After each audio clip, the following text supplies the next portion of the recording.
I'm always screaming, Chidi Njokuani is the most devastating striker in the category. I got to show myself and everybody else that the best that y'all thought I was is like, that was some child's play shit. Like, I'm about to show you how good I can be.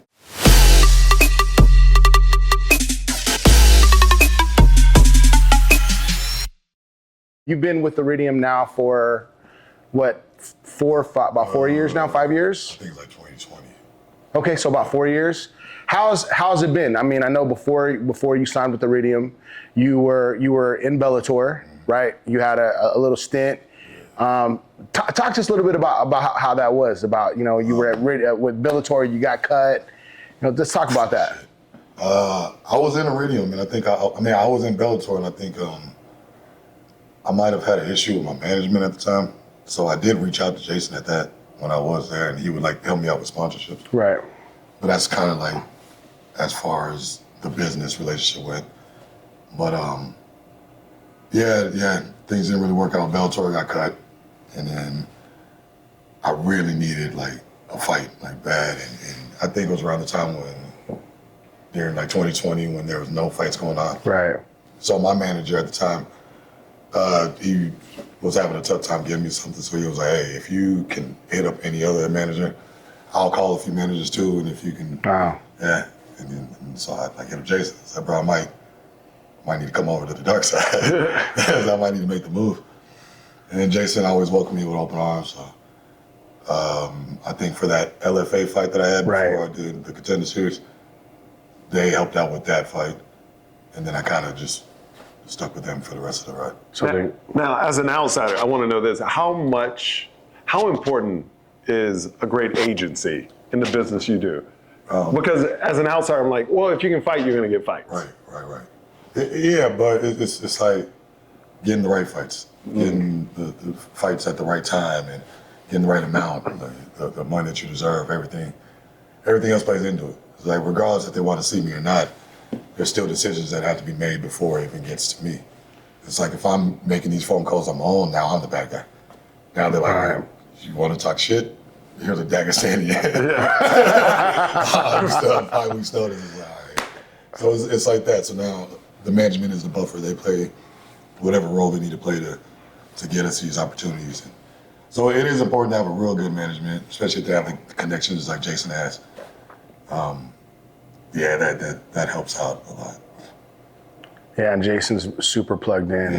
He's just kind of known for, the magic that he does. I mean, you look at you look at what he's done with Brandon Moreno, what he's done with Diego Lopez. I mean, it's incredible what he's done with Diego Lopez. But also, man, I mean, with you, you got the contender fight, and I was there for that fight, and it was just impressive. How's it been being in the UFC? Good. It's like a whole different machine from the other organizations. It's like that UFC effect. You feel it whenever the fight leading up to the fight. You feel it on Instagram. You feel it in the back at the events. Like how everything's on point. It's like on time. There's no being late. It's different. It feels like a real production. Like, it doesn't feel like it might be going down. It feels like you got some shady dudes you know what I mean? It feels like, oh shit, I gotta get my shit together so I can stick around. And I would imagine on social media and everything, you can see the spike when you're fighting that week. Especially if you win a fight too. Yeah. Like in an impressive way. My debut. Right. It was crazy. Right. Yeah. And you've been to some barn burner. That's the one thing that's, I think that's the most impressive about you is regardless of the outcome of the fight, your fights are always entertaining, and that's what the fans love, especially love watching you. I'm always screaming. Chidi Njokuani is the most devastating striker in the category in your weight class. That's all I need, man. That's all I need. Just a little bit of fear. So Chidi, where did that tough striking come from? I know your brother, Anthony, is a UFC vet, WEC vet, pushed you really hard. I know, and I was telling Michael, I know a lot of people, say, oh, Chidi and Anthony got this, this big bro, little bro kind of relationship. but there's such a big age gap between you and your brother. So what was it like growing up with Anthony as a fighter, someone who was already in the business? How was that? Different. It was different. He's my big brother, but at the same time, we have such a big age gap. We weren't like brothers. Like, Right. he's not. We're not checking out like how's your day going. Yeah. He's like making sure I'm eating, making sure I'm straight, making sure everything taken care of. So we had like a real good relationship, and he always wanted me to. Out of anybody I could think of, like when it comes to family and all that, my brother from day one has always been probably one of the guys that I've felt that believed in me, because he's known me from inside the gym and outside the gym. Right. I go home, my sister's talking shit. They're still bigger than me. They're fucking me up. Like, one of these days. But like, my brother sees me in the gym. He sees like how great I am there. So I always felt like, yeah, he's the one that knows me in and out the gym. So he's always like, I was just thinking yesterday, if he didn't continue really pushing himself in his career, I don't know if I would have kept doing it. Really? Because I got to a point where I was just kind of over it. You know, I was a kid when I started. From like 10 to about 14, 15, I was in the gym every day. I had no other choice. Right. My brother, he was paying for it. I'm not gonna be wasting his money and shit, trying to play football. Right. So like once I got to a certain age, I could make my own decisions, and I was just kind of like, just took a step back and taking months and months off. And looking back on it, I feel like if my brother continuing the fight and all that, kind of kept one foot in the door. Right. And if he wasn't doing it, I probably would have just fizzled out like the rest of the kids that I seen that came up in the gym. So you said your brother kind of forced you to go to the gym. Did you love fighting when you first started, or was it like, come on, man, stop me from going to the gym all this? See, I don't know if I didn't love it. It was just, I'm a kid. I'm like the only kid in this gym full of grown men. It wasn't like fun playtime for me. Yeah. It was like he's taking me from the park. I'm playing basketball with my friends. Now I got to go and fight these grown men. It's like I was good at it, so I had fun. But I'm older now. Like by the time there was like actually a kids class, I was old enough to teach the kids. So I'm like 15, 16, teaching kids, and they get to play dodgeball at the end. I'm like, dodgeball? I have to kick the bag 100 times. I get to play sport. All right, man. So it wasn't like I more so now I love it than when I was a kid. It felt like something that I just kind of did. Right. I was really good at it though. So what's the difference, bro? What's the difference between now versus then? Maybe I just didn't understand it. I'm not too sure. I was a kid. I didn't know what it can do for me. Right. So I really haven't sat back and thought about it. But now though, it's like I enjoy training. I enjoy the process. I enjoy pushing myself. I enjoy having those days where I'm like, man, I don't feel like doing it. And then I go in there as one of my better days of training. Like, that's what I enjoy. Before it was like, I'm getting beat up by these Thai guys. Like, bro. Walking to gyms, I put your shit back. I was like, no, I haven't even, bro, let me put my bag down. So, but I mean, I think they did the best to make it fun for me. Right. I think they knew, because, you know, in Thailand, it's normal for you to grow up as a kid. Right. So he knew, like, if you don't make this fun for a little kid, then it's not. Right. It's not going to stick around. But I think he tried to make it fun. I used to get, like, gummy bears and stuff, and I would kick a hole. Like, Right. like, they would do, like, crazy shit. But yeah, I was a fighter as a kid. So now, and this was in Dallas. Yeah. So we got 3 Texas boys. There we go. We got Houston. Yep, Houston. Tyler, Dallas. So what was that? I mean, how was it growing up? And you know, growing up in Texas, but you grew up in Texas in a Nigerian household, right? Because your brother was born in Nigeria. Were you the first American born? No. I got 2 other sisters before me. Okay. But I got an older sister too. She was born in Nigeria. So her and my brother were born out there. And then us 3 were born in Texas. But yeah. It was like outside it was super just regular black American. Inside it's like fucking the Lion King. You call my house and my dad's house like Mufasa or something. But it's just like a whole different, man, like once you walk into those doors, it's like a whole, it smells like goat meat. Like African music is playing loud. And then, but I'm with my friends and people don't know I'm African until you hear my name. Right. I just think I got a weird, funny name, especially as a kid. Right. Nobody knows. Now, I'm older than you, a lot older than you, but I was born in Texas. I dealt with a lot of racism growing up. Did you deal with any of that in Dallas? Not too much, you know what I mean? Yeah. It was real city, like, it was like a melting pot. But I was just telling the homies the other day, when we first moved into our place, and because we moved from Dallas to Garland, when we first moved to Garland, they spray painted nigger on our trash can. Yeah. And my dad just kept using the trash can. It's like, I don't think we even care. Just kept using that shit. I don't even know if we trying to clean it off. just use it. Just use it. You didn't give a shit. Oh, that's hilarious. Let me ask you, you learned how to fight at a young age. And I've seen clips with Dana White and different fighters say, because my son's 7, it's like, oh, put him in jiu-jitsu. You know, it's a lifelong skill. Do you feel there was any benefit, besides the fighting side of it, that helped you? How did it help you in a different way in your life, besides like being in the ring? It kept me out of trouble. It kept me out of a lot of trouble. Most of my friends growing up, they went through, their situations and all that. And I feel like I'd be right there with them if I didn't have fighting in Muay Thai. It almost felt like in the back of my mind, if I took things too far and like really messed up my life, like my coach, my Saxon, like I was like, man, he's gonna be calling me stupid and shit. Yeah. I'm worried about him calling me a dumbass instead of like, you know what I mean? So that like kept me out, like really taking it like, to the deep end. And then just growing up in the gym, fighting and getting beat up all the time and going through that, it does something to your ego. It kills it almost completely.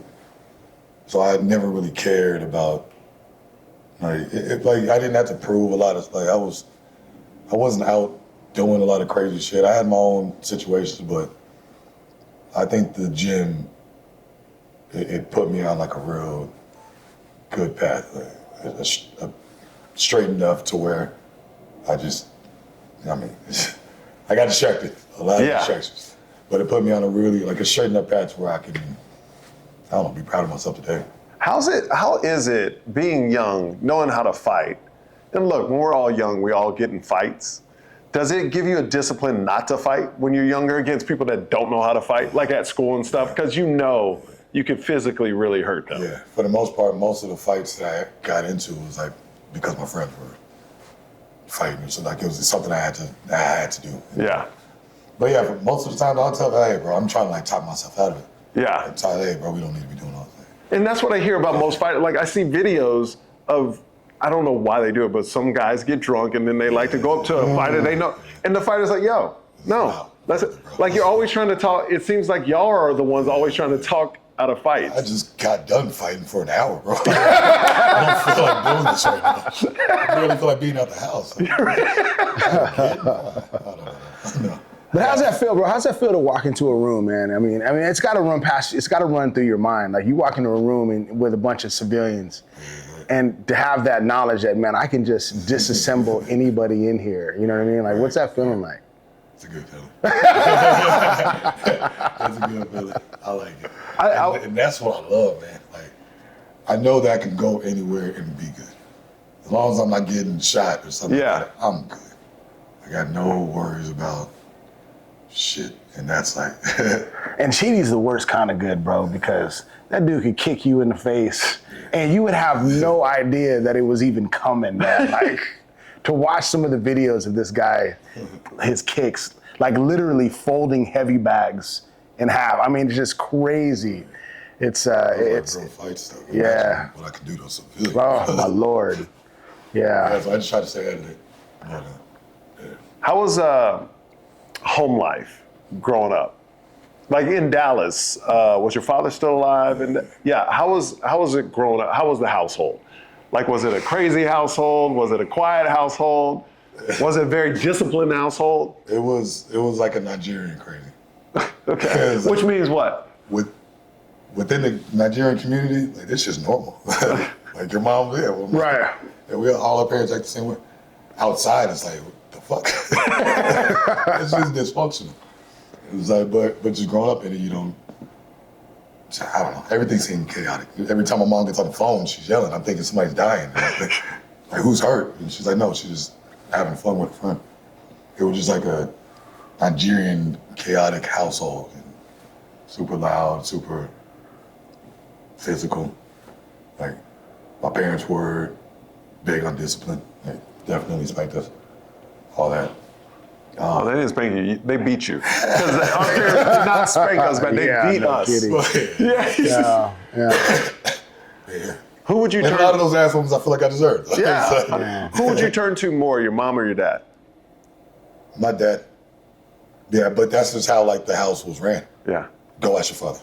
I don't know. Go ask your father. She didn't have time for shit. She was cooking, cleaning, doing everything else. Yeah. My dad handled all like the questions. Can I go here? Can I stay tonight? Can I do like? My dad handled everything.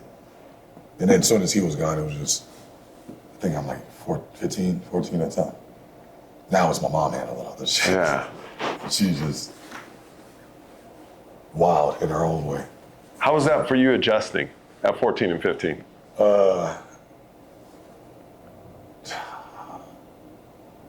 You know that it's that age where you're kind of like finding yourself and figuring things out, experimenting with shit with your friends, and you're going like, so I'm just like not home. I'm not doing anything I'm supposed to be doing.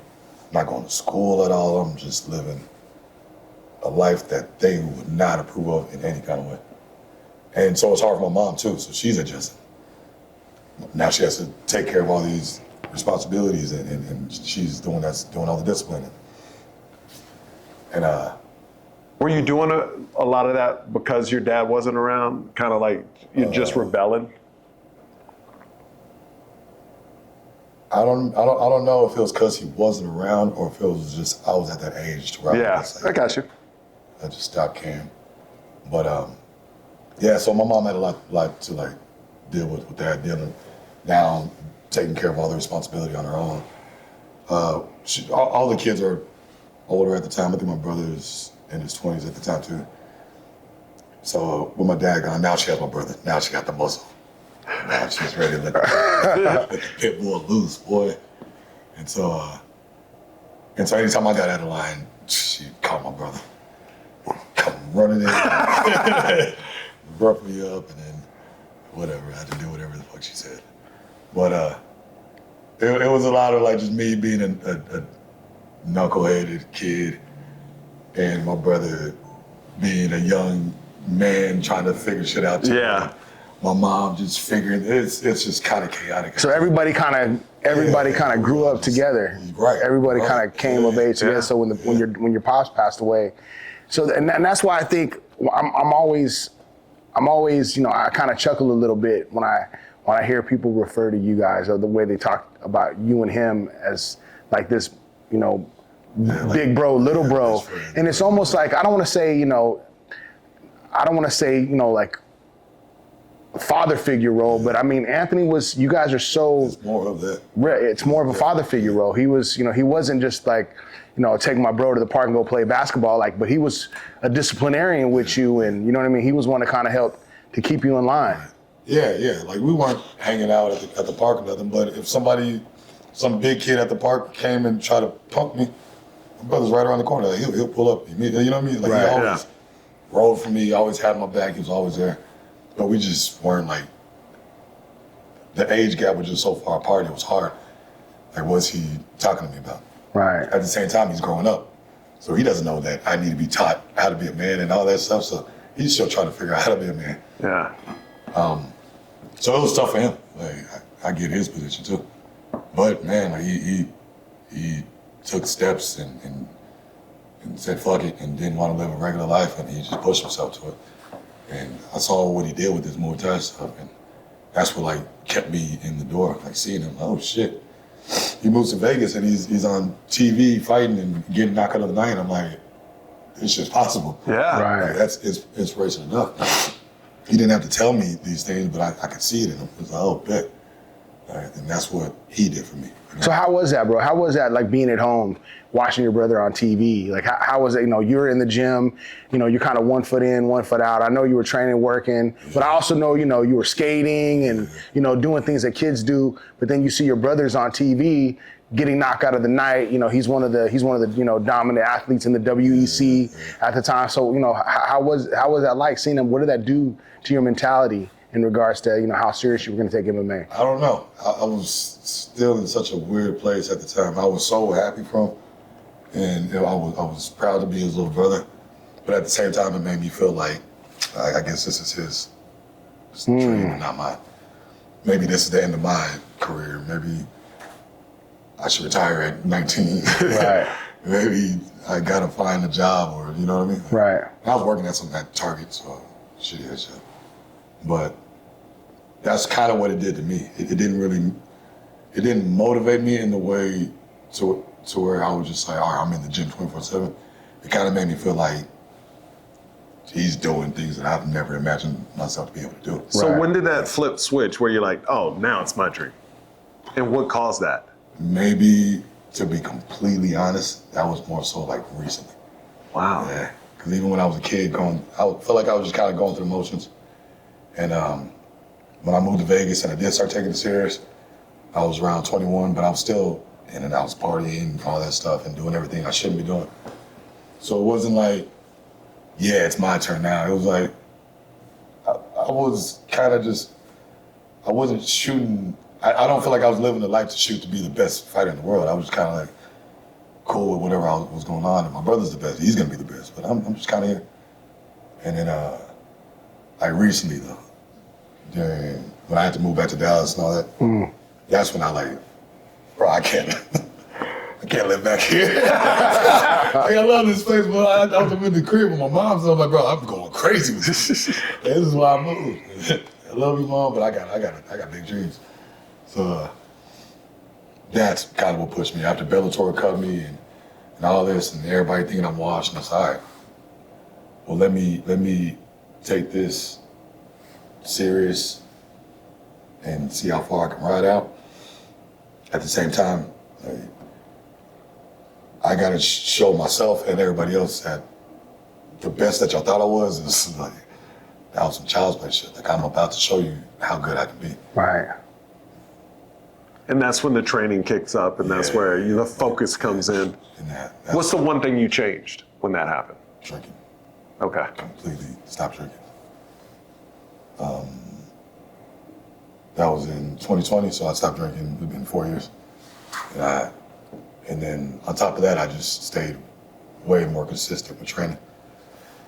Before, I'm taking months off, especially after a fight. I'll take a month, 2 months, 3, like I'll take months off.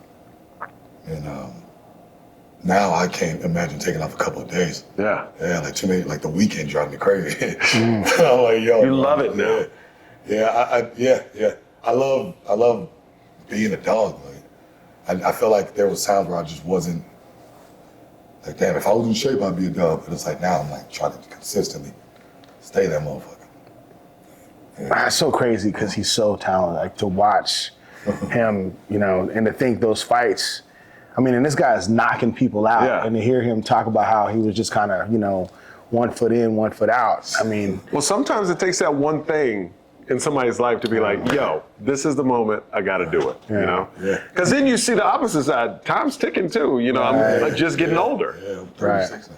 Yeah. At the time, I think I was 31 or something, 30, 31. And I'm like, all right. And the way people started, like, you know, you can feel it when people start. Yeah. Oh, you still fighting? I'll fight you right now.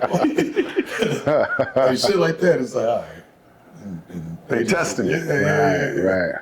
Just assume I fell out, it's like, all right, I gotta do something. Well, now, you know, you being in the UFC, now you have access to the PI. Yeah. And, you know, the one thing that I'm fortunate is I get to talk to athletes from all over the place. And one of the things that I hear a lot of these guys talk about, the guys that don't live in Las Vegas, is, man, I love, you know, when I come to Vegas, I get to have access to the PI. So you live here. What is that like? What is that like having the PI to your disposal? It's a blessing. Because they help me with my strength conditioning, they help me with my physical therapy, and I got the dietitians now that help me with my weight cut. So I don't have to do anything. I just got to show up, train at my other gyms, and then just show up. They tell me what to eat, what time to eat. It's like, bro, that's what I needed. I needed somebody to kind of hold my hand and shit, so I can get used to it, and then say, okay, like now it's my life. Instead of I'm trying to cook for myself, bro, that was terrible. That made me want to stop fighting. I gotta cook. Just trying to figure it out, right? I mean, it's such an important, vital part of of your career. Is eating the right food. Just go pick up your food. Show up this time, and they'll run you through your strength and conditioning programs. And doing that on your own, it's hard to do stuff on your own and push yourself like that. And bro, my last fight, you remember I got hurt? Yeah. So I wasn't even able to train. And the physical therapist, they were just working on me. They're like, we couldn't get you to the fight. And my conditioning coach, he was like, you're gonna be in shape for the fight. He was like, all your other training might be a problem, but you gotta be in shape. Right. And he was like, you can figure it out when you get there. And I'm like, and he was asking me, he was like, if you're down for that, I got you. And I was like, yeah. And so, we work with what we had. And if it wasn't for them, not trying to take nothing from my coaches and my brother and all like that, but if it wasn't for them, I wouldn't have been able to make that fight. So what did that do? What did that do to your mentality? I mean, so you weren't able to, you get hurt, you can't train the way you normally train. So I know you were utilizing, so you were doing a lot of swimming. And Chidi, I remember watching that fight, and I remember thinking, this looks like a different Chidi Njokuani. You know what I mean? It was a phenomenal performance. But the difference was you didn't put as much emphasis in the training that you normally do. It was a lot more of the strength and conditioning and the cardio. Like you look phenomenal. So how does that make you go into your next fight camp, which, God willing, coming up pretty soon? It gave me a lot of confidence because I've always wanted to be able to just push like that and just be able to clinch and beat somebody up like that. And I just know how tiring it is. But working with my conditioning coaches, they were trying to kill me that camp. Right. And pushing myself in that every single day and and I'm trying to kill myself. I'm like, this is all I got, so I have to put everything into it. I was doing strength conditioning twice a day. Wow. 5 days a week. Wow. Monday through Friday, wow. Twice a day. And going through all that hell for however many weeks, 4 or 5 weeks, whatever, there's no way I'm not in shape. I might get knocked out or something, right. Might punch, that shit can happen, but I'm not gassing out. So it's like go out there and try to empty the tank in the first round, try to empty in the second, and try to empty in the third. And I usually don't have that mentality. Before it was like, move around, don't get taken down, play it, it's like bullshit. And now being able to have that mentality just kind of changes my game a lot. So it does give me a whole lot of confidence. Nice. So away from fighting, what is something you enjoy, like when you're not in camp, like on your spare time, when you get to relax, when you do get to relax, what is something you like doing? Just eat. Eating. What's your food? What's your one food you love? I don't know. I eat a lot of Thai food. Okay.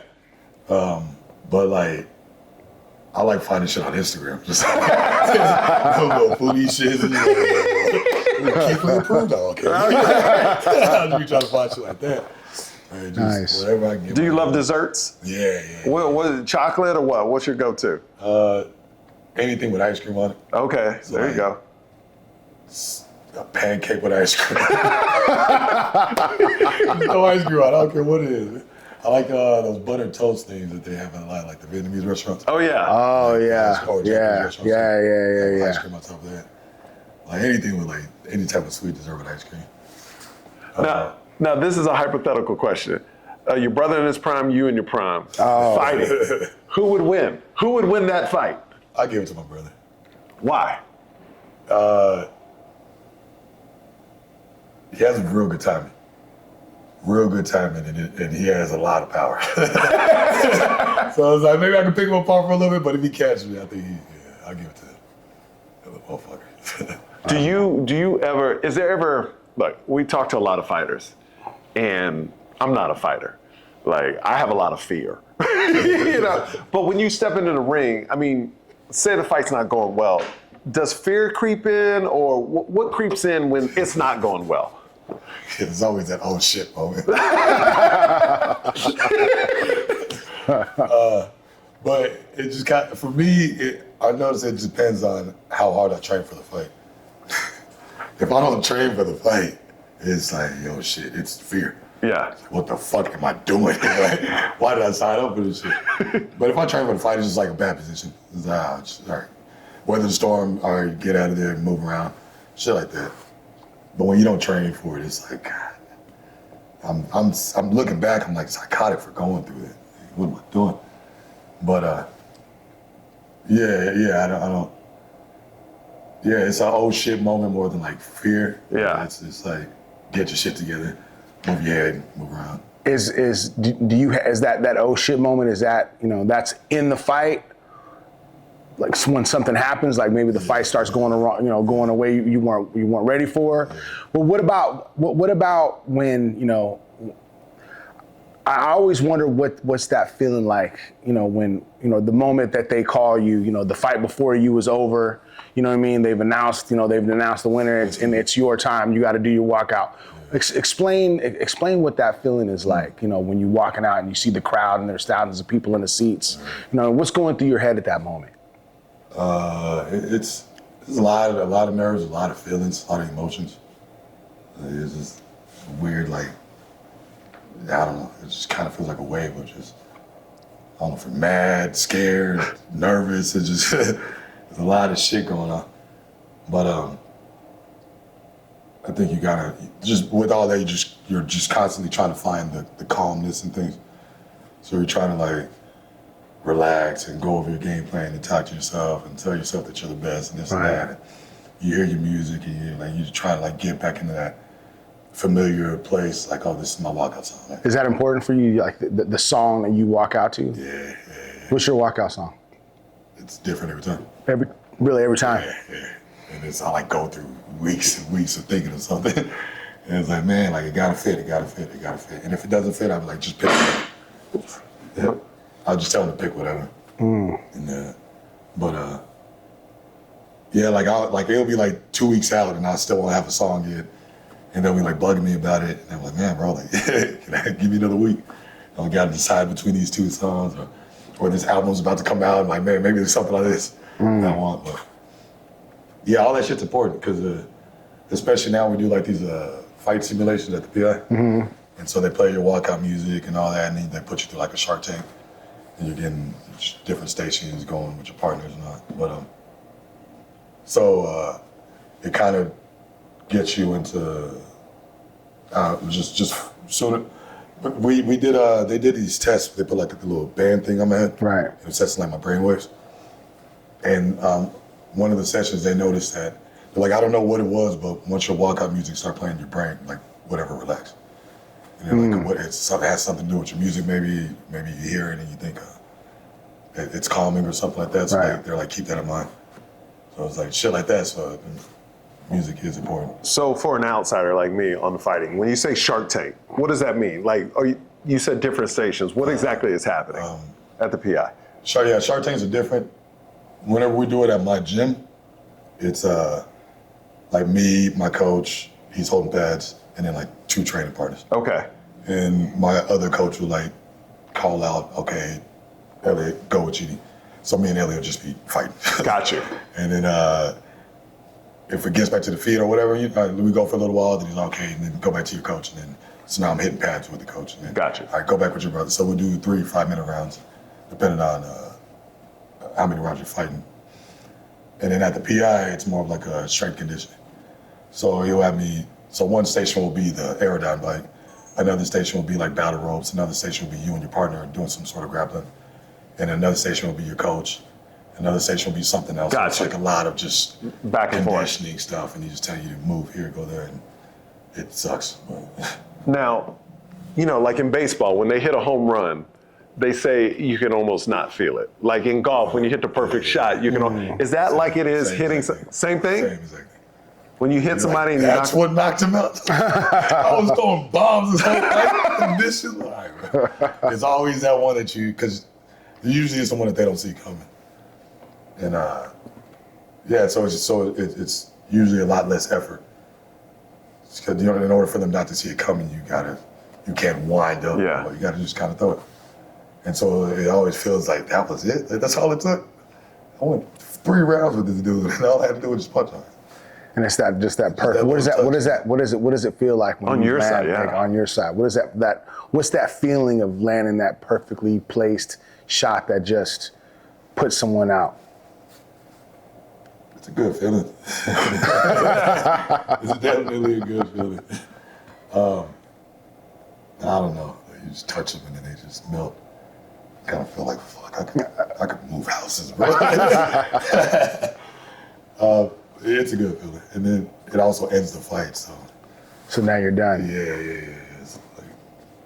So, Chidi, you're known as a striker, probably one of the best strikers in the division. But I know recently you've been, the last couple of years, you've really been putting a lot of focus and emphasis on your ground game, and you just got your black belt in jiu-jitsu. Right. How does that feel? Good. It still doesn't feel like I'm a black belt, but it's like he gave it to me, though. You got to take this shit with me, but yeah, it's weird. He always says like, once you get your black belt, that's when you really start learning. It's like, I feel like I don't know anything. I'm in class doing shit and somebody asks me for help and I'm like, bro, I'm trying to figure this shit out. Right. I don't know why I have that. But it does bring me a lot more confidence knowing like, bro, like, if you really need it, you got it. Right. Don't shy away from it. Have you had the opportunity in a fight yet to get to put some of that, jiu-jitsu to use? Yeah, but I don't think it's there's probably not like big moments where I'm getting highlight reel submissions, Right. To where people don't really notice it. But there's always times where I pull a little something off and my coach will be like, oh, that's what we're working on. Nice. It's like little things, like, oh, you're using your hooks. Like, that's what we worked on. It's like outside it, looking in, you probably don't think nothing of it. But yeah, for us, I see little improvements. Every fight, bro. Every fight moving forward, I'm looking forward to Chidi Njokuani getting his submission stoppage. And the last question I got for you is, if your life was a song, what would you title that song? Oh, shit.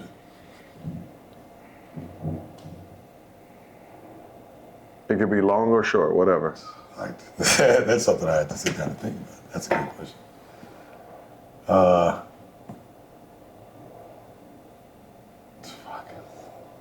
wouldn't even know, man. What would y'all come up with? For me? Oh man, Never Stop. That would be the name of my song. Never Stop. For mine, it'd probably be something about light skin in the light city. Lights. Oh man. Fuck, I don't know. It's all right. It's all right. Oh, good. But we appreciate you stopping by.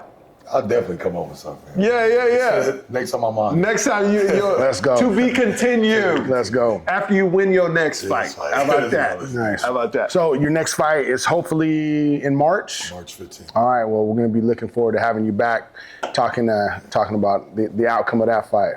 Chidi, it was a pleasure having you in today, brother. Thank you so much, man. Yes, sir. Appreciate you as always, bro. Thank you so much, sir. Appreciate you.